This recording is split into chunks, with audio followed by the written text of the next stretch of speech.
ओम श्री गणेशाय नमः। नमस्कार दोस्तों आप सभी को बरुथनी एकादशी की हार्दिक शुभकामनाएं।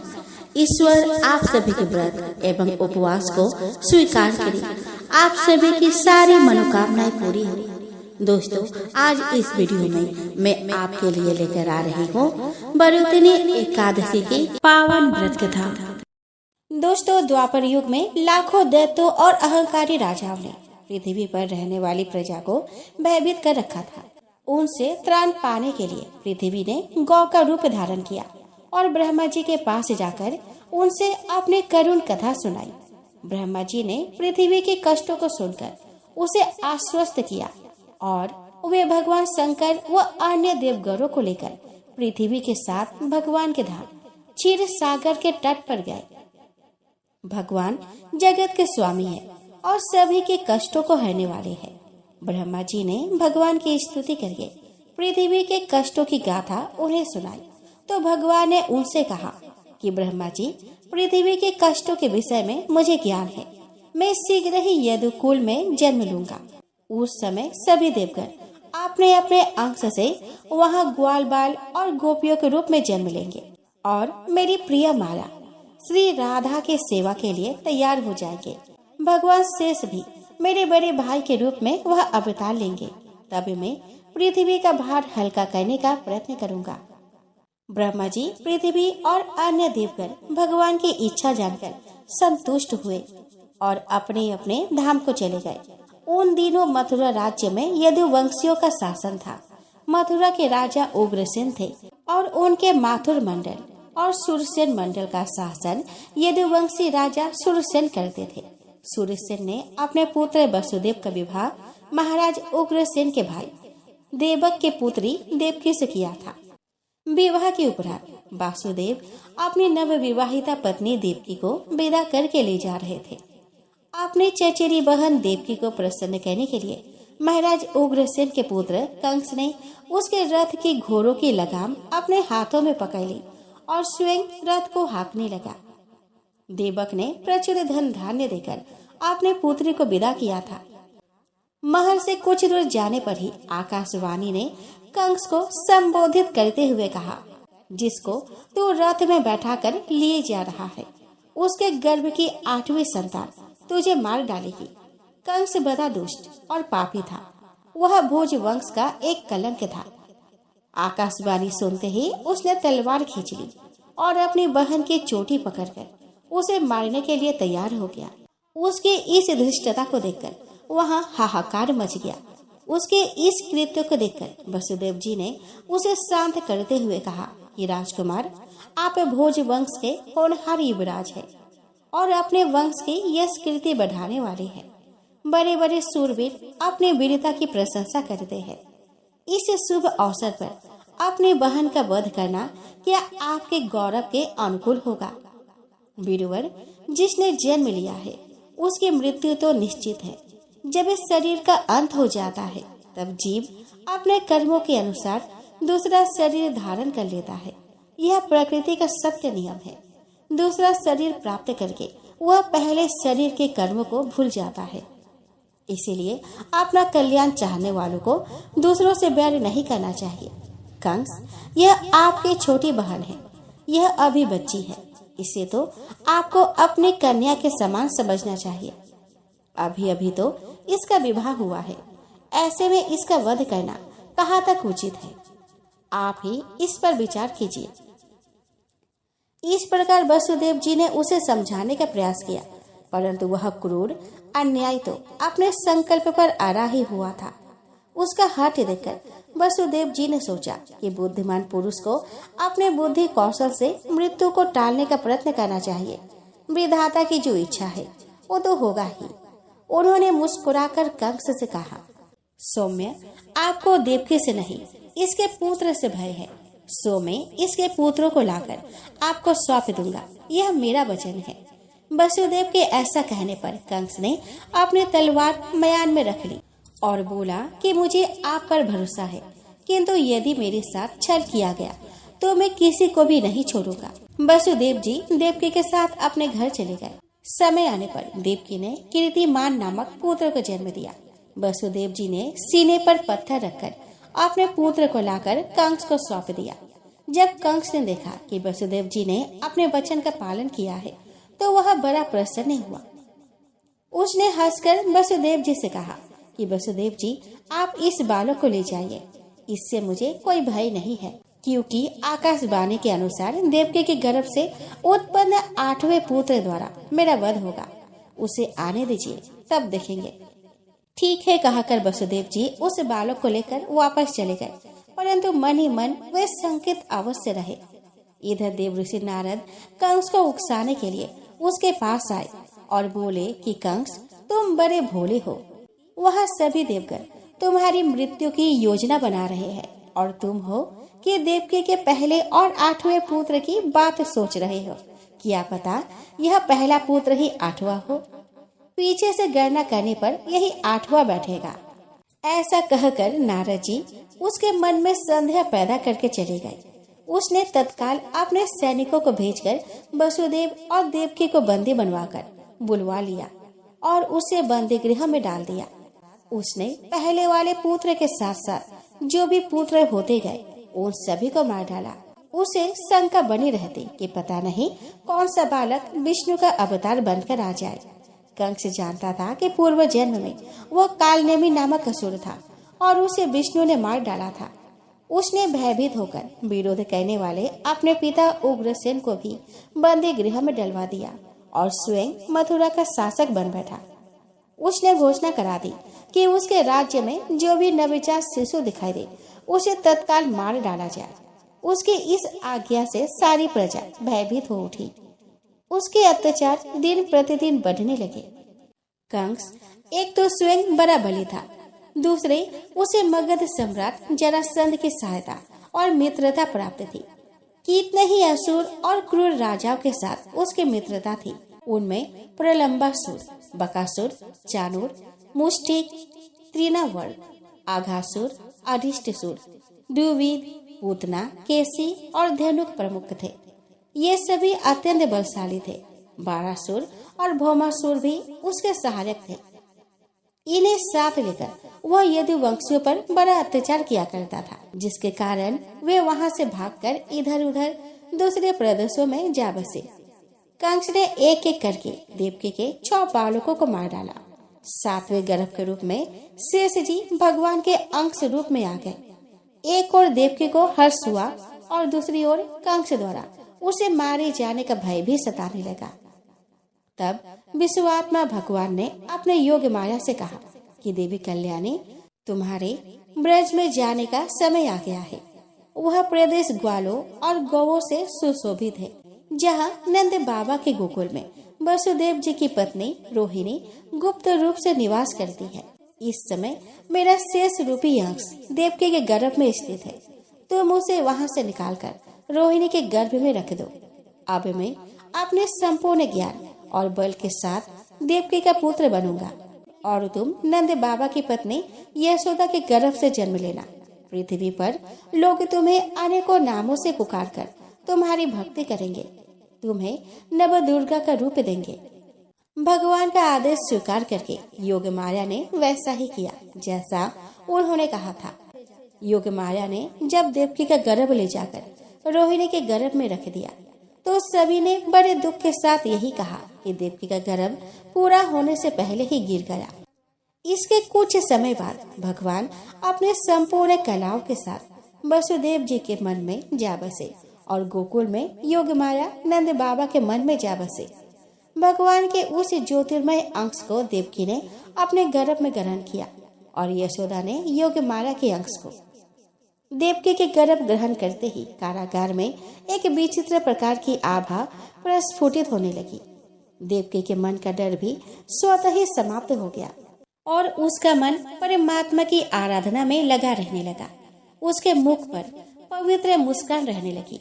कंस को लगा कि इस बार देवकी ने जो गर्भ ग्रहण किया है उसमें निश्चित रूप से उसके शत्रु विष्णु का ही अंश है। उसने विचार किया कि गर्भवती बहन का हत्या करना कदापि उचित नहीं होगा। इससे उसे भारी कलंक लगेगा। लोग उसकी निंदा करेंगे। और वह घोर नरक में जाएगा।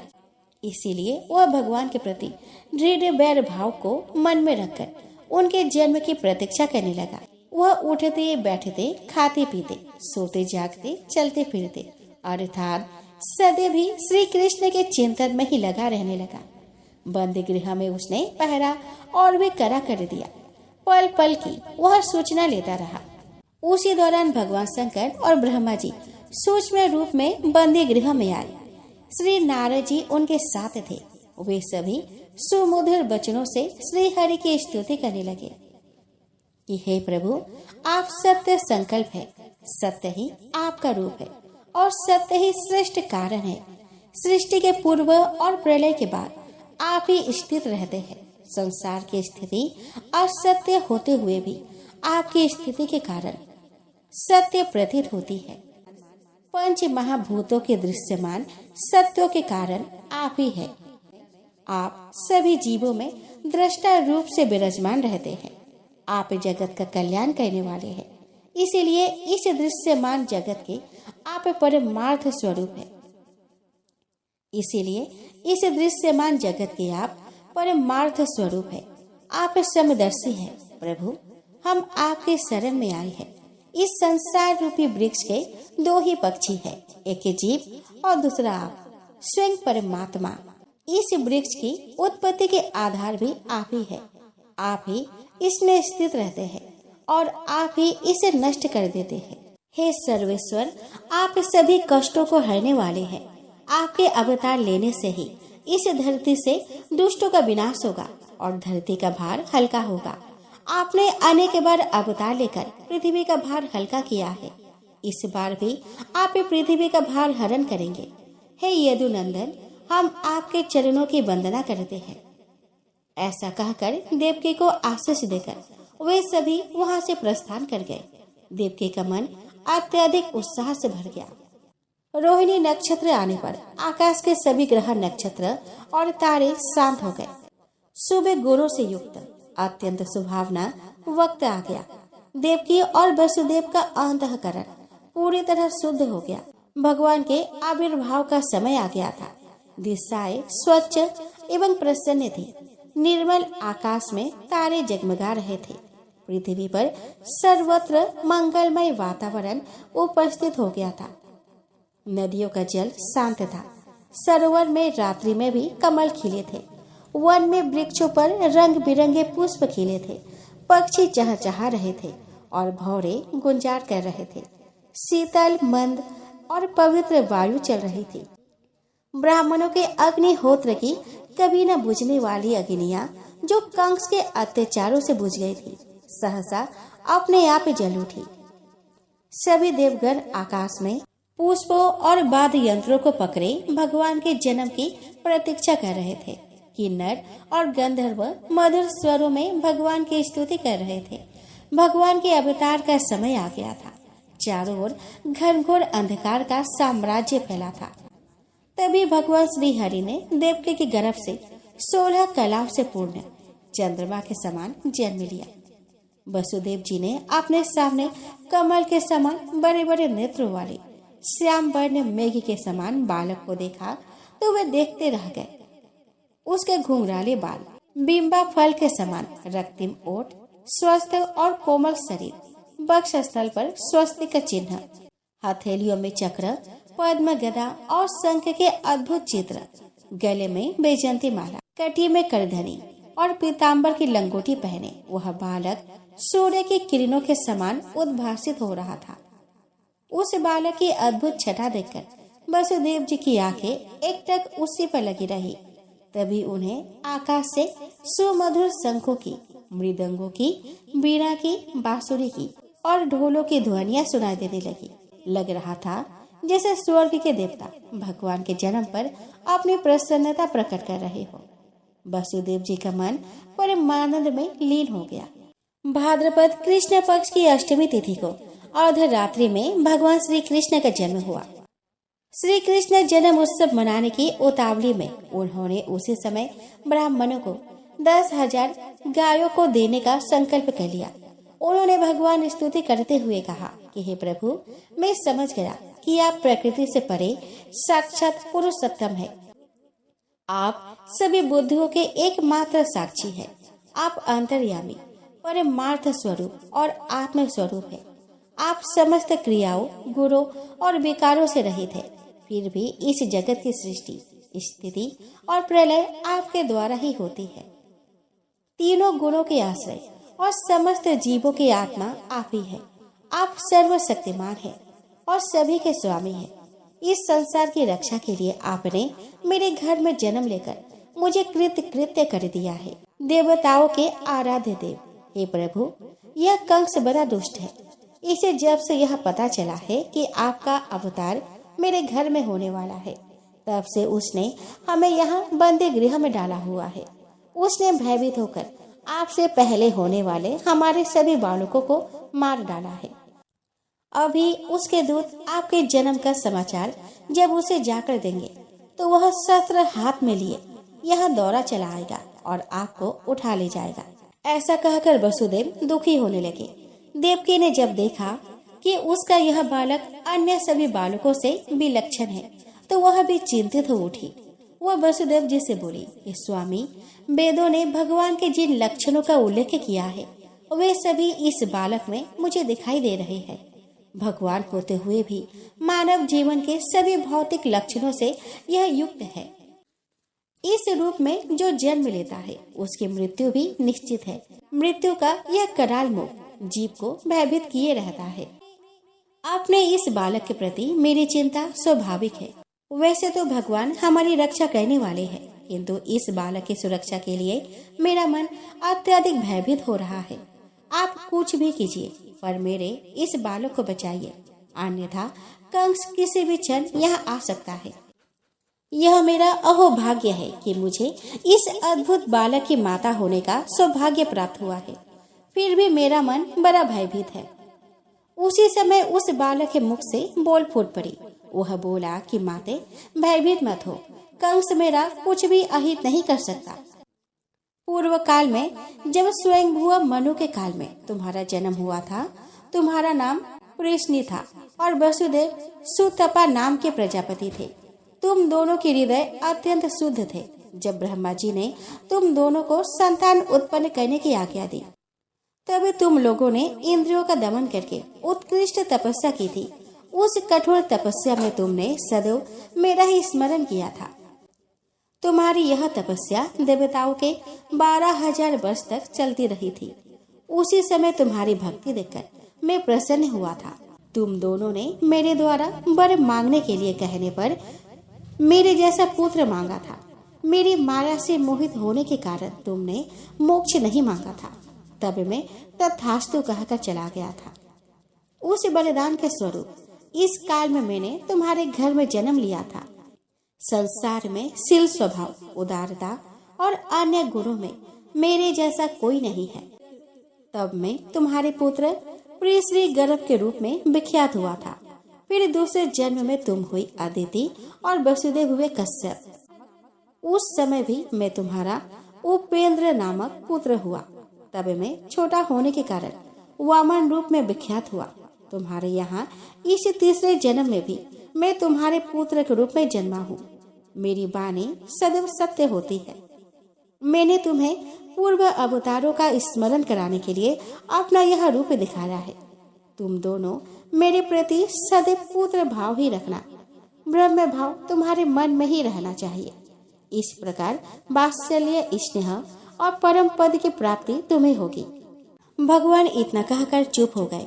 उन्होंने तत्काल एक साधारण शिशु का रूप धारण कर लिया। तब भगवान की प्रेरणा से वसुदेव ने उन्हें अपने गोद में उठा लिया। उसी समय नंद की पत्नी यशोदा के गर्भ से महामाया ने जन्म लिया। उसी योग माया ने द्वारपाल और सभी पूर्ववासियों की समस्त इंद्रिय चेतनाएं हर ली। सभी अचेत होकर सो गए। बंदी गृह के बंद दरवाजे अपने आप खुल गए। आकाश में घनघोर घटाई उमड़ पड़ी और गर्जना के साथ भयानक वर्षा होने लगी। विद्युत कड़कने लगी। यमुना का जल बढ़ गया। उसका प्रवाह गहरा और तेज हो गया। जगह जगह भंवर पड़ने लगी। वसुदेव बालक को लेकर निकले और यमुना पार करके गोकुल पहुँचे। वहाँ उन्होंने अपने पुत्र को यशोदा के सैया पर सुला दिया और उनकी नवजात पुत्री को लेकर बंदी गृह लौट आए। बंदी गृह में फिर पहले जैसी स्थिति हो गई। यशोदा भी नहीं जान सकी कि बच्चा बदला जा चुका है। नवजात शिशु के रोने की आवाज सुनकर द्वारपालों की नींद खुल गई। उन्होंने तत्काल कंस के पास देवकी की संतान का समाचार पहुंचाया। समाचार सुनते ही वह उठा और वस्त्र पहनकर बंदी गृह में पहुंचा। अपने काल के जन्म लेने से वह मन ही मन अत्यधिक व्याकुल हो रहा था। वह गिरता पड़ता जैसे ही बंदी गृह में देवकी के सामने पहुंचा। देवकी ने रोते हुए उससे प्रार्थना की कि भाई, यह कन्या है, यह तुम्हारा कुछ नहीं बिगाड़ सकती। एक स्त्री की हत्या के पाप से तुम्हें बचना चाहिए। तुमने मेरे सभी बालकों को निर्दया पूर्वक मार डाला है। निर्दयता तुमने मेरे सभी बालकों को निर्दयता पूर्वक मार डाला। अब यह कन्या ही मुझे दे दो, मुझ पर दया करो। देवकी की याचना का कोई प्रभाव कंस पर नहीं पड़ा। वह बहुत क्रूर और दुष्ट था। देवकी को झिड़ककर उस कन्या को उसके गोद से छीन लिया और उसे हवा में उठाकर बड़ी जोर से चट्टान पर पटका। किंतु चट्टान पर गिरने से पहले ही वह योग माया कंस के हाथ से छूटकर आकाश में चली गई और वहां से उन्होंने अपना रूप दिखाया। उनके 8 हाथों में धनुष, त्रिशूल, बाण, ढाल, तलवार, शंख, चक्र और गदा थे। वे दिव्य अलंकारों और वस्त्रों से सुसज्जित थी। योग माया देवी ने कंस से कहा कि हे मूर्ख कंस, मुझे मारकर तुझे क्या मिलेगा? तुझे मारने वाला तो जन्म ले चुका है। अब तू व्यर्थ में बालकों की हत्या का पाप अपने सिर पर मत ले। कंस से ऐसा कहकर योग माया अंतर्ध्यान हो गई। योग माया की बात सुनकर कंस घूर घूर कर आकाश की ओर देखने लगा। जब उसे चेत हुआ तो वह देवकी पर दहाड़ने लगा कि बता, वह बालक कहाँ है? परंतु देवकी ने अपनी अनभिज्ञता प्रकट की और रोने लगी। वह बोली कि भाई, मेरे सभी बालकों को मारने के बाद भी यदि तुझे मुझ पर विश्वास नहीं है तो अब तो मुझे भी मार डाल। ना मैं रहूंगी और न तुझे किसी अन्य बालक के होने की चिंता होगी। एक आकाशवाणी के आधार पर ही तूने जो जघन्य पाप किया है उससे तुझे कौन बचाएगा? ऐसा कौन है जिसने यहाँ जन्म लिया है और मृत्यु को प्राप्त ना हुआ हो? यहाँ कोई अमर होकर नहीं आता। मारने वाला भी एक दिन स्वयं भी मौत के मुंह में चला जाता है। देवकी की बात सुनकर कंस को बड़ी ग्लानि हुई। उसने देवकी और वसुदेव को बंदी गृह से मुक्त करा दिया और कहा कि बहन, मैं बड़ा पापी हूँ। एक राक्षस भी अपने बालकों को इस प्रकार नहीं मारता जैसे मैंने तुम्हारे बच्चों को मार डाला है। इस बात का मुझे बड़ा खेद है। जाओ, अब तुम सुख से अपना जीवन यापन करो। मेरे किए के लिए मुझे क्षमा करो। ऐसा कहकर कंस ने दोनों को नए वस्त्र आभूषण देकर विदा कर दिया। मार्ग में जाते हुए वसुदेव ने देवकी को श्री कृष्ण के बारे में बताया और इस रहस्य को गुप्त रखने के लिए कहा। इससे देवकी को हार्दिक प्रसन्नता हुई। वसुदेव बोले कि देवकी, हमारे जो बच्चे हमसे बिछुड़ गए हैं वे हमारे कर्मों के ही फल हैं। हमें इसे विधाता का इच्छा जानकर संतोष करना चाहिए। दोस्तों, धर्मराज युधिष्ठिर बोले कि हे भगवान, मैं आपको नमस्कार करता हूँ। आपने चैत्र मास के शुक्ल पक्ष की एकादशी अर्थात कामदा एकादशी के बारे में विस्तार पूर्वक बताया। अब आप कृपा करके वैशाख कृष्ण एकादशी का क्या नाम है तथा उसकी विधि एवं महात्मा क्या है, यह बतलाइए। श्री भगवान बोले कि हे राजन, वैशाख मास के कृष्ण पक्ष की एकादशी का नाम बरुथनी एकादशी है। इस व्रत के करने से समस्त पाप नष्ट हो जाते हैं तथा इसके प्रभाव से 1000 गोदान का फल प्राप्त होता है। इस एकादशी से संबंधित जो कथा प्रचलित है उसे मैं तुम्हें सुनाता हूँ। श्रद्धा पूर्वक श्रवण करो। बहुत समय पहले की बात है। नर्मदा किनारे एक राज्य था जिस पर मंधाता नामक राजा राज किया करते थे। राजा बहुत ही पुण्य आत्मा थे। अपनी दानशीलता के लिए वे दूर दूर तक प्रसिद्ध थे। वे तपस्वी भी थे और भगवान विष्णु के उपासक भी थे। एक बार राजा जंगल में तपस्या के लिए चले गए और एक विशाल वृक्ष के नीचे अपना आसन लगाकर तपस्या आरंभ कर दी। वे अभी अपने तपस्या में ही लीन थे कि एक जंगली भालू ने उन पर हमला कर दिया और उनके पैर को चबाने लगा। लेकिन राजा मंधाता तपस्या में ही लीन रहे। भालू उन्हें घसीट कर ले जाने लगा तो ऐसे में राजा को घबराहट होने लगी, लेकिन उन्होंने तपस्वी धर्म का पालन करते हुए क्रोध नहीं किया और भगवान विष्णु से ही इस संकट से उबारने की गुहार लगाई। दोस्तों, भगवान अपने भक्त पर संकट कैसे देख सकते हैं? विष्णु भगवान प्रकट हुए और भालू को अपने सुदर्शन चक्र से मार गिराया, लेकिन तब तक भालू राजा के पैर को लगभग पूरा चबा चुका था। राजा बहुत दुखी थे, दर्द में थे। भगवान विष्णु ने कहा कि बस विचलित होने की आवश्यकता नहीं है। वैशाख मास के कृष्ण पक्ष की एकादशी, जो कि बढ़ोतरी एकादशी कहलाती है, इस एकादशी पर मेरे वराह रूप की पूजा करना। व्रत के प्रताप से तुम पुनः संपूर्ण अंगों वाले हष्ट पुष्ट हो जाओगे। भालू ने जो भी तुम्हारे साथ किया वो तुम्हारे पूर्व जन्म के पाप का फल है। इस एकादशी के व्रत से तुम्हें सभी पापों से भी मुक्ति मिल जाएगी।